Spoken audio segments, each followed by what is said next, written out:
Hello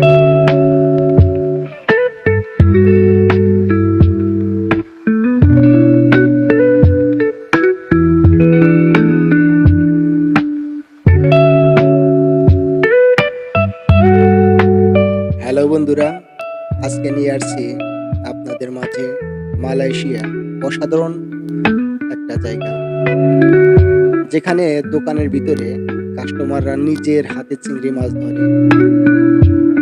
এই অভিজ্ঞতা অন্যরকম, রিল্যাক্সিংও বলা যায়। আপনাদের জন্য পুরো ভিডিওটা করলাম, একটুও মিস করবেন না। এই জায়গাটা দেখতে অনেকটা সুইমিং পুলের মতো। মালয়েশিয়ার ভাষায় কলাম পাঞ্চিং উডাং বলে থাকে। পানির রংটা খুব সুন্দর, হালকা নীল রঙের। এখানে চিংড়ি কিনে এনে এখানে রাখে, তারপর যখন লোকজন বেশি হয় তখন ছেড়ে দেয়।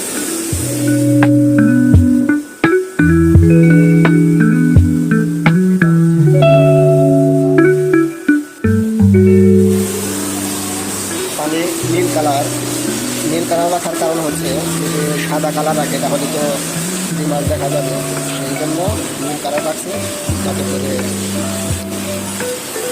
মাছ না দেখা যায়। এখানে কোল দেওয়া হয়েছে, ইন্দোনেশিয়া ভাই এখানে অর্থাৎ চিংড়ি মাছ পাঠিয়েছে।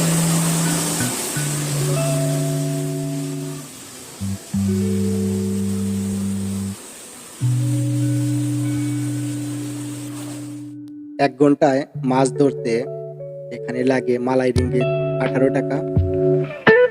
এখানে আছে দুজন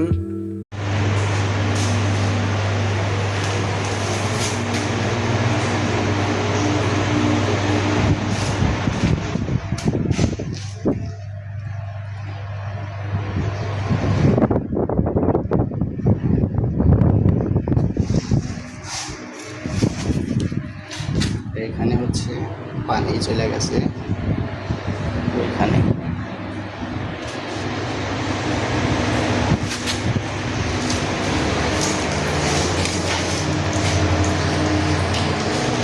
Satu inci 2 hun.